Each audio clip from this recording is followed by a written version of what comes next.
Selamat pagi, salam sejahtera untuk kita sekalian. Perkenalkan, saya Gabriel Mane, NIDN 0813027603. Saya dosen pada program studi Diploma 3 Keperawatan Akademi Perawatan Santa Elizabeth Lela di Maumere, Kabupaten Sika, Nusa Tenggara Timur. Bidang keilmuan saya adalah teologi moral. Melalui video ini, saya akan menjelaskan salah satu mata kuliah yang saya ampu, yaitu Etika Keperawatan dan Hukum Kesehatan. Dalam memberikan perkuliahan ini, saya menggunakan pendekatan DIE, di mana delivery yaitu penyampaian pembelajaran. Materi pembelajaran disampaikan melalui bahan tayangan PPT, yaitu tentang gambar umum mata kuliah Etika Keperawatan dan Hukum Kesehatan yang meliputi deskripsi mata kuliah, capaian pembelajaran, bahan kajian, dan sumber referensi yang saya gunakan. Pada pendekatan interaktif, saya akan menjelaskan bagaimana interaksi saya dengan mahasiswa yang dapat dilihat dalam video saya selanjutnya. Sementara itu, pada pendekatan asesmen, saya akan menjelaskan bagaimana saya mengukur ketercapaian mahasiswa sesuai kompetensi dari mata kuliah Etika Keperawatan dan Hukum Kesehatan. Mata kuliah Etika Keperawatan dan Hukum Kesehatan yang saya ampu ini memiliki bobot 2 SKS teori penempatan pada semester 1 dengan kode mata kuliah 4.1.02. Metode pembelajaran yang digunakan dalam mata kuliah ini yaitu student-centered learning, yaitu proses pembelajaran yang berpusat pada mahasiswa. Artinya mahasiswa menjadi pelaku aktif dalam proses pembelajaran. Selanjutnya, saya akan mendeskripsikan mata kuliah Etika Keperawatan Hukum Kesehatan.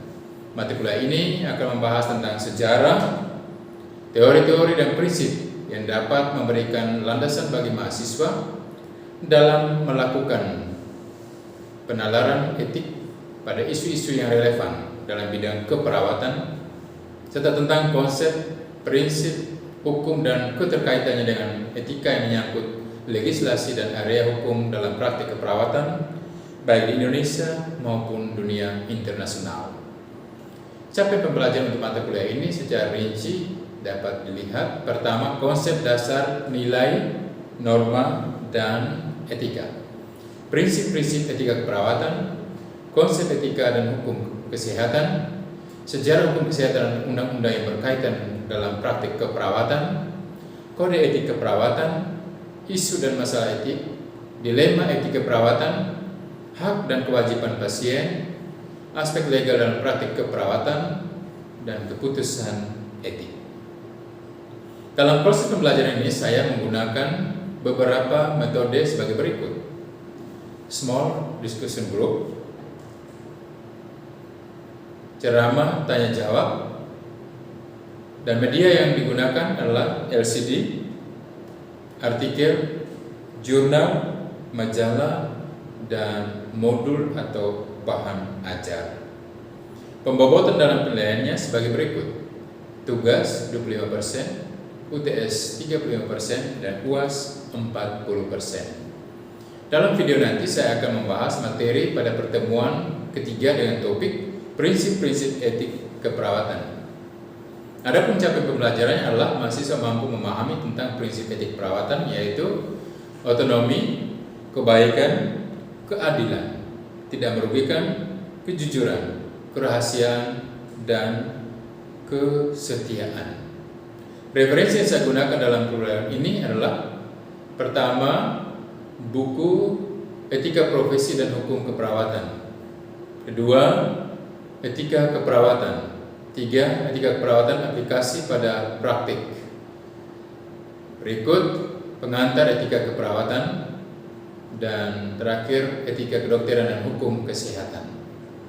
Selanjutnya saya akan menyajikan video pembelajaran mata kuliah Etika Keperawatan dan Hukum Kesehatan dengan topik prinsip-prinsip etika keperawatan.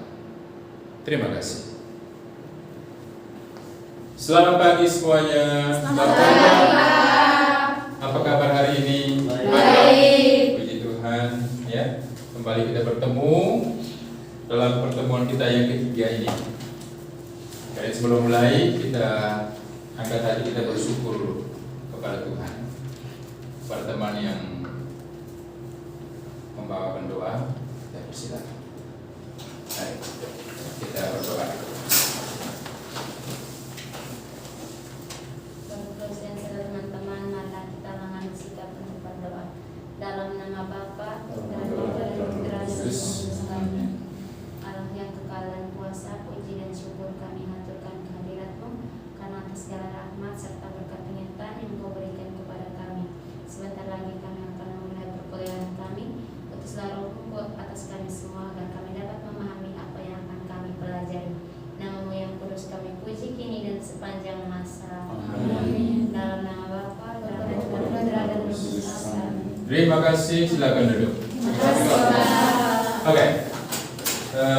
Sebelum mulai, ada yang tidak hadir atau semua hadir kita? Harus semua. Ada semua ketua ya? Ya. Oke. Pada pertemuan kedua minggu lalu kita bicara tentang teori etika ya, masih ingat tak? Masih. Berapa teori kira-kira yang kita bicarakan kali lalu? 4. 4. Pertama, silakan. Yang pertama, teori etika keperawatan yang pertama adalah utilitarisme atau sesuatu yang bermanfaat. Oke. Yang kedua, silakan. Fitur teori atau keutamaan. Keutamaan. Yang ketiga, silakan. Teori hak. Teori hak. Yang keempat, Saya Pak. silakan. Deontologi. Deontologi. Oke, bertepuk tangan untuk 4. Jadi itu 4 teori yang sudah kita bahas. Lalu dari sana kita akan bergerak maju kepada prinsip-prinsip etika keperawatan. Ya. Dan kenapa kita harus bicara tentang prinsip-prinsip etika keperawatan? Karena panggilan untuk menjadi perawat itu panggilan yang mulia, karena kamu butuh tugas merawat orang-orang sakit. Dan dalam merawat orang-orang sakit itu, tentu kita harus berpijak pada aturan, ya, rambu-rambu, ya, etika yang mengatur kita supaya pelayanan kita itu benar-benar bermuara pada kesembuhan bagi pasien. Kalau tidak kan bisa mendatangkan kerugian. Karena itu kita bicara bagian ini, prinsip-prinsip etika perawat itu tidak lain, kita melihat berapa prinsip yang harus dipegang oleh perawat dalam merawat pasien. Kurang lebih ada 7 prinsip. Ya, kurang lebih ada 7 prinsip yang akan kita dalami. Pertama, otonomi. Ya. Yang kedua, prinsip kebaikan. Yang ketiga, tidak merugikan. Yang keempat, kejujuran. Yang kelima, kerahasiaan. Yang keenam, kesetiaan.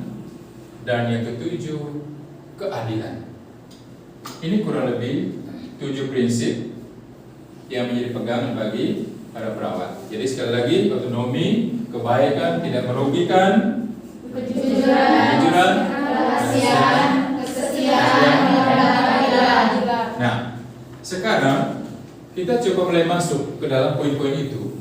Kira-kira apa persis itu otonomi sampai pada apa persis itu keadilan. Tentu bukan saya saja yang bicara ya.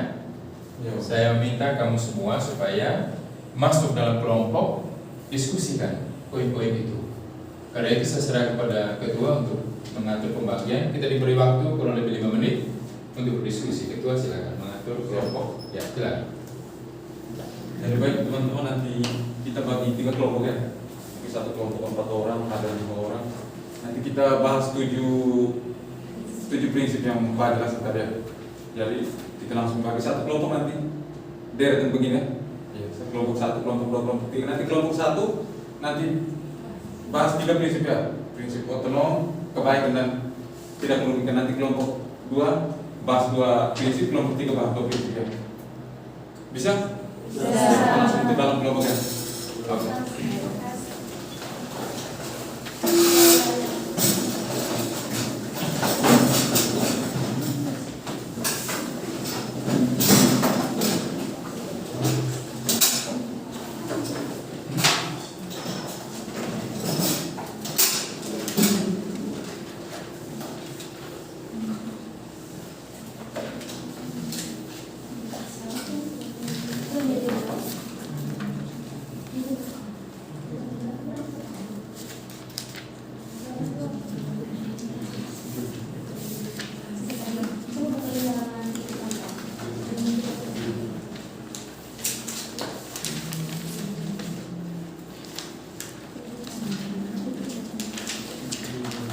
halaman 34.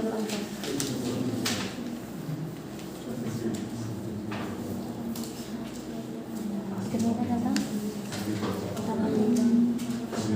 Otonomi dan kelurahan.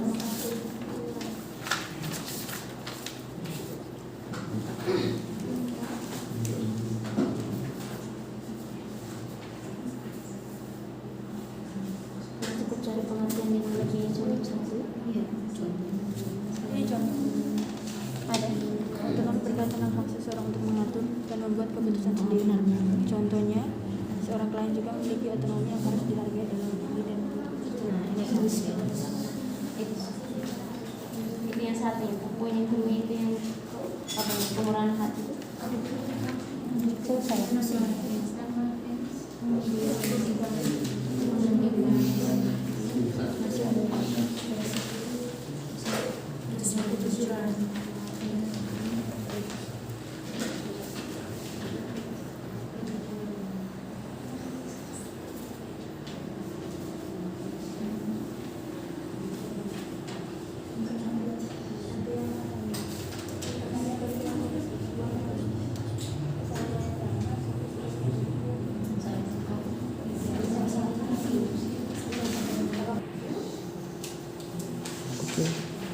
Oke, apakah sudah selesai?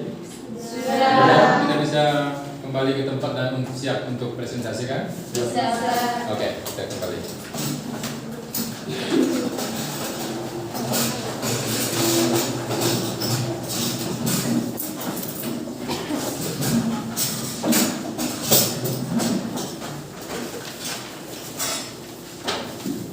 Oke, semua sudah siap ya? Kita mulai pembahasan dari kelompok pertama. Silakan jubirnya. Ya, silakan. Baik, terima kasih atas kesempatan yang diberikan kepada kelompok kami. Saya mewakili kelompok 1 akan mempresentasikan hasil diskusi kami mengenai prinsip-prinsip dalam etika keperawatan. Prinsip yang pertama, otonomi. Otonomi berkaitan dengan hak seseorang untuk mengatur dan membuat keputusan sendiri. Contohnya, seorang klien juga memiliki otonomi yang harus dihargai dalam memilih dan membuat keputusan. Karena itu butuh adanya inform konsen atau lembaran persetujuan. Prinsip yang kedua, kemurahan hati atau kebaikan. Berkaitan dengan kewajiban untuk melakukan hal yang baik dan tidak membahayakan orang lain. Contohnya, tindakan ketika seorang pasien menderita suatu penyakit, perawat tidak hanya mengobati sakitnya, namun secara inisiatif perawat juga merawat psikologis dari klien. Baik, sekian presentasi dari kelompok kami. Waktu selanjutnya saya kembalikan kepada Pak. Oke, berikan tepuk tangan yang mereka satu. Kedua prinsip yang mereka bahas yaitu otonomi dan kebaikan. Ya. Sekarang mungkin ada kelompok lain yang mau bertanya tentang dua prinsip ini, silakan. Silakan. Ya. Kelompok siap menjawab ya. Oke, baik. Terima kasih atas kesempatan yang diberikan kepada saya. Di sini saya ingin bertanya, teman-teman kan sempat menjelaskan soal otonomi itu adalah hak klien juga untuk membuat sebuah keputusan sendiri. Jadi saya ingin bertanya, jika pasien terminal, bagaimana pasien terminal dengan kehilangan kesadaran? Siapa yang akan membuatkan keputusan pada pasien terminal jika seorang perawat atau dokter ingin melakukan tindakan kepada pasien tersebut? Oke, berikan tepuk tangan untuk pertanyaan saya. Silakan kelompok satu. Ada yang mau menjawab? Silakan. Terima kasih atas waktu dan kesempatan yang diberikan kepada saya. Yang bisa mengambil keputusan untuk pasien tersebut adalah keluarga yang mendampingi pasien, karena keluarga memiliki hubungan yang erat dengan pasien. Sekian dan terima kasih. Oke, kurang lebih seperti itu ya. Bagaimana? Jadi kalau pasien yang tidak mampu memberikan keputusan karena situasi tertentu terminal dan seterusnya, maka ke keluarga orang yang merawatnya yang paling dekat dengan dia. Ya. Oke, selanjutnya ada pertanyaan lain? Ya, Didian itu silakan. Baik, terima kasih atas waktu dan kesempatan yang diberikan. Di sini saya mau bertanya, apakah yang dilakukan perawat kalau pasien menolak tindakan keperawatan yang akan dilakukan? Kita berikan tepuk tangan untuk penanya. Ya. Jadi apa yang harus dilakukan perawat kalau pasiennya menolak yang dilakukan tindakan? Silakan. Kelompok 1. Ya, silakan. Teresa. Baik, terima kasih atas kesempatan yang diberikan kepada saya. Saya akan menjawab pertanyaan dari Saudara Dedi. Jika klien menolak untuk diberikan tindakan, maka tugas atau kewajiban dari perawat maka harus tetap memberikan atau menjelaskan tujuan dan dari dilakukannya tindakan tersebut. Jika dari klien tersebut tetap menolak, maka harus diberikan inform konsen untuk diisi, entah itu berisikan tentang penolakan maupun persetujuan dilakukan sebuah tindakan. Sekian dan terima kasih. Oke, kita berikan tepuk tangan. Penjelasan dari kelompok 1. Jadi mereka membahas 2 prinsip ya. Kita sudah dalami, mungkin kita lanjut dulu kelompok 2 ya. Kelompok 2 silakan. Jubirnya silakan. Terima kasih atas kesempatan yang diberikan. Sekarang saya akan menjawab hasil diskusi dari kelompok kami.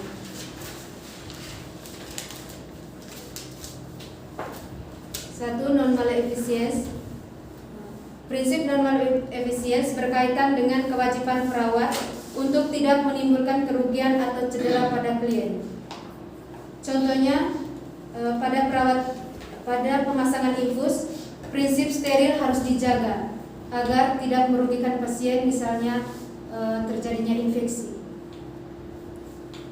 Kedua, veracity atau kejujuran. Prinsip ini berkaitan dengan kewajiban perawat untuk mengatakan suatu kebenaran dan tidak berbohong atau menipu kepada orang lain.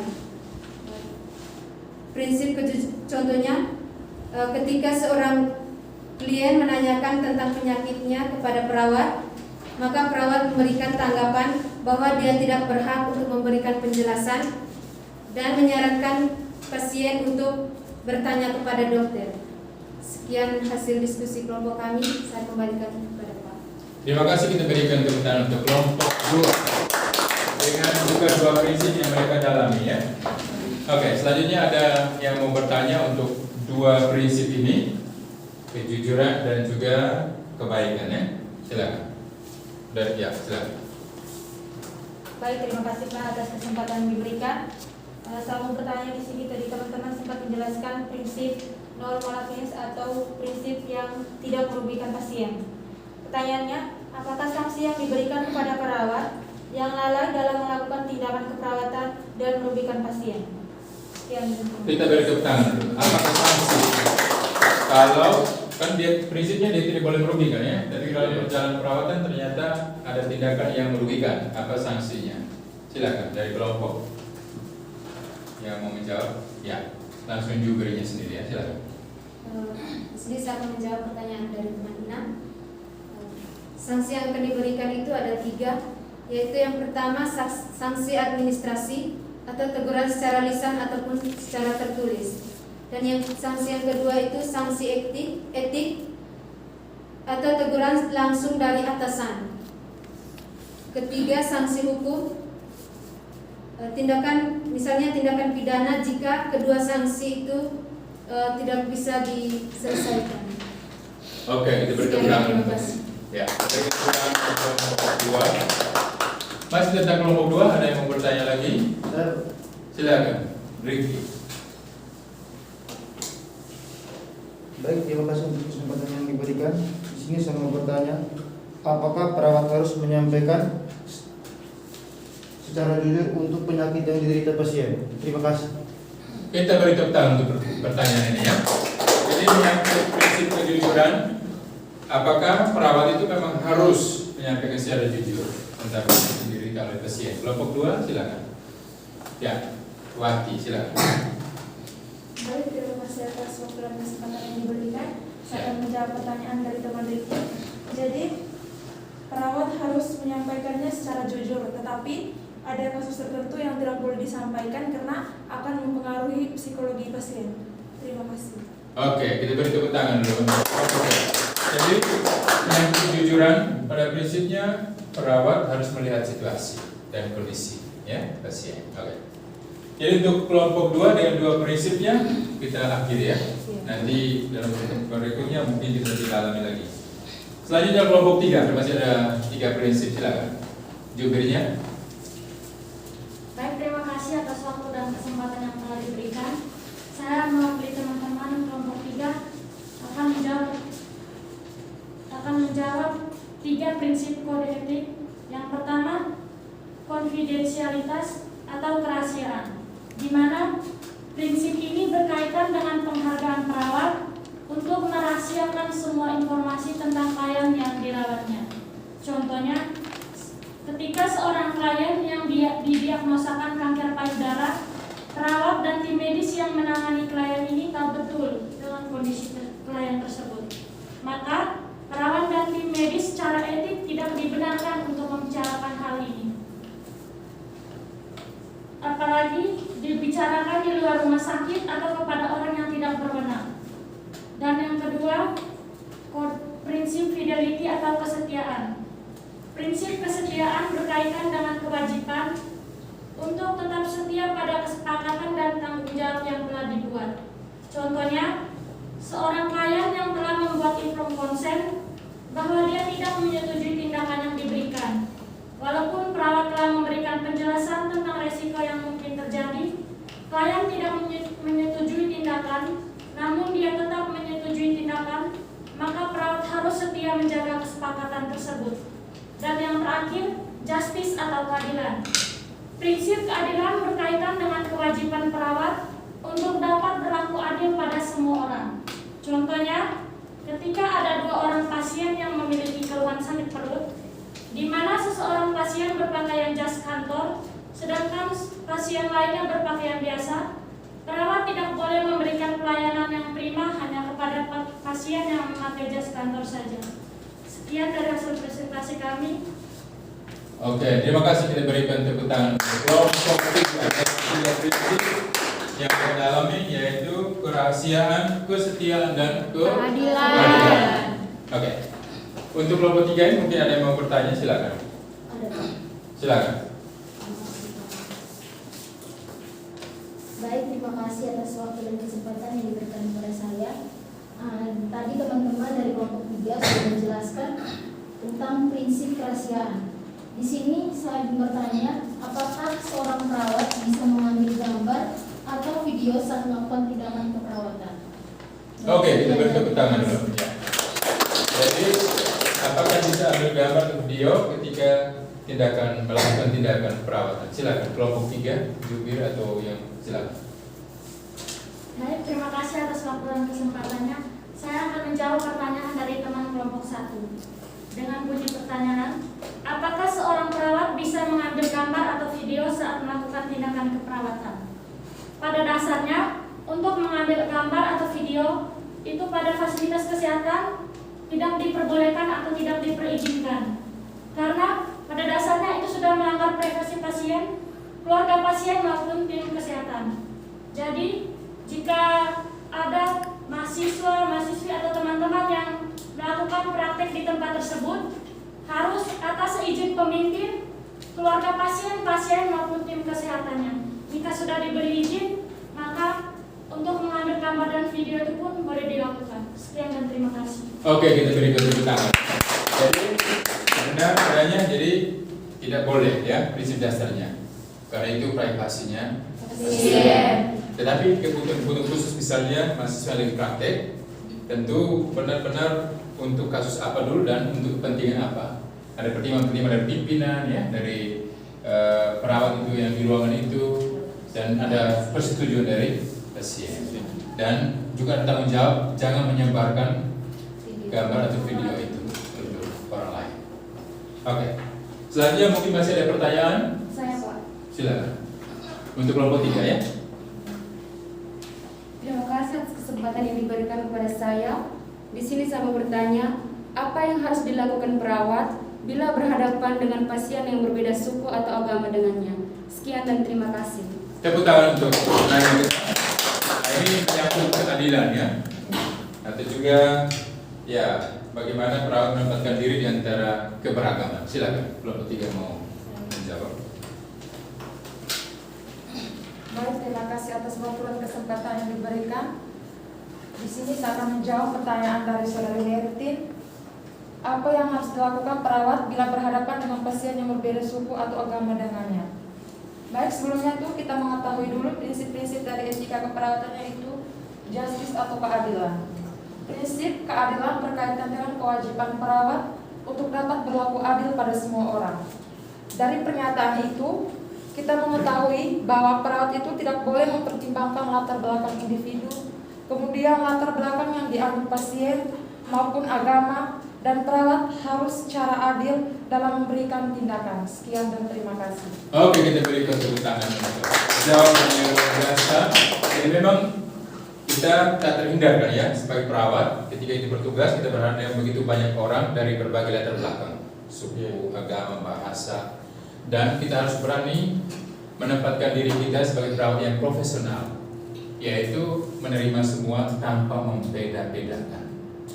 Ya, seringkali titik rawannya itu di agama dan di suku.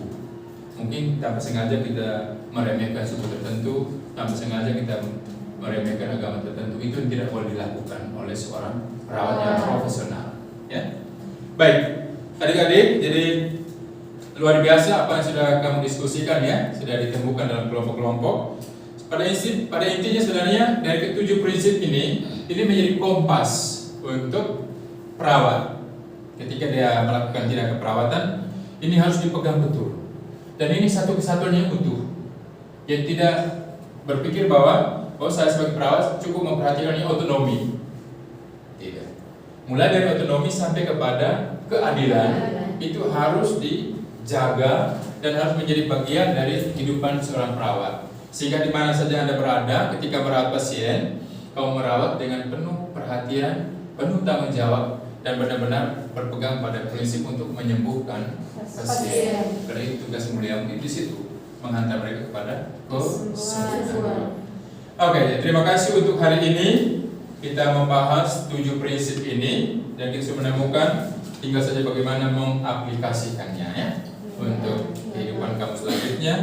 Karena yang paling penting di situ, teori sudah bagus, tetapi bagaimana internalisasi dan aplikasikan dalam keseharianmu. Selanjutnya ya, pada pertemuan berikut kita akan lihat bagaimana tentang hukum keperawatan ya. Tentu ada undang-undang berbicara tentang keperawatan, itu kita akan dalami. Hari ini kita sampai di sini dulu. Jadi terima kasih banyak ya untuk kehadiran, juga untuk partisipasi dalam kelompok, untuk beberapa poin yang ditemukan yang luar biasa, untuk keaktifan dan peran serta kita dalam diskusi. Terima kasih. Mudah-mudahan semuanya makin menambah wawasan dan juga ya pengetahuan adik-adik untuk menjadi perawat yang baik dan profesional. Demikian saja untuk hari ini. Terima kasih dan kita tutup dengan doa juga ya. Kita sudah mulai doa, tutup dengan doa. Silakan yang memimpin doa. Ya. Ya. Bapak dosen serta teman-teman, marilah kita menyiapkan hati dan batin untuk berdoa. Dalam nama Bapa, Bapa dan Putra dan Roh Kudus. Amin. Para Bapa di dalam surga, puji dan syukur kami haturkan kehadirat-Mu. Terima kasih untuk segala berkat dan penyertaan-Mu selama proses perkuliahan kami. Sebentar lagi kami akan kembali ke rumah kami masing-masing. Sertailah kami dalam perjalanan agar kami dapat sampai tempat tujuan dalam keadaan selamat. Nama yang kudus kami puji kini dan sepanjang masa. Amin. Dalam nama Bapa, Bapa dan Roh Kudus. Amin. Oke, terima kasih. Sampai ketemu lagi pada pertemuan berikut. Terima kasih.